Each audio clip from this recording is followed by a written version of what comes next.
Summer holidays రాగానే అమ్మమ్మ వాళ్ళ ఇంటికి వెళ్దామా, నాయనమ్మ వాళ్ళ ఇంటికి వెళ్దామా అనేది ఒకప్పటి పిల్లల మాట. కానీ ఇప్పటి పిల్లలు మాత్రం ఏ ట్రిప్‌కి వెళ్దాం, ఏ మూవీ చూద్దాం, ఏ రీల్స్ చేద్దాం అనే ప్లాన్స్‌లో చాలా బిజీగా ఉంటున్నారు. అయితే ప్రెజెంట్ పేరెంట్స్ ఆలోచనలు మాత్రం పూర్తిగా మారిపోయాయి. పిల్లల్ని ఏ కాలేజ్‌లో జాయిన్ చేయాలి, ఏ కోర్స్‌కి ఫ్యూచర్ ఉంది, ఫీస్ స్ట్రక్చర్ ఎలా ఉంటుంది, ఆ కోర్స్ తర్వాత కెరీర్ అవకాశాలు ఉంటాయా, ఉండవా? ఇలాంటి ప్రతి ప్రశ్నకి, ప్రతి పేరెంట్‌కి, ప్రతి స్టూడెంట్‌కి సరైన క్లారిటీ ఇవ్వడానికే వస్తుంది ఆస్క్ ఆర్య.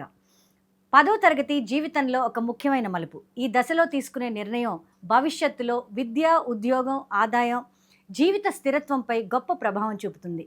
సరైన దారిని ఎంచుకుంటే 5-7 ఇయర్స్ లోపల మంచి స్థాయికి చేరుకోవచ్చు. ముందుగా మీ ఆసక్తిని తెలుసుకోండి. మీకు ఏది ఎక్కువగా ఇష్టం? గణితం, science, engineering, technology, biology, medicine, pharmacy, accounts, business, CA, CMA and commerce, సమాజ శాస్త్రం, చరిత్ర, civils, law, computers, software, AI, cyber security, creativity, design and animation, చేతి పని, ఐటీఐ, పాలిటెక్నిక్, సంగీతం, కళలు, ఫైన్ ఆర్ట్స్ అండ్ మ్యూజిక్. 10వ తరగతి తర్వాత ప్రధాన విద్యా మార్గాలు ఎలా ఉంటాయంటే ఇంటర్మీడియట్ 11th అండ్ 12th. ఇంటర్మీడియట్లో MPC maths, physics, chemistry, BiPC biology, physics, chemistry, MEC maths, economics and commerce, CEC commerce, economics and civics, HEC and arts.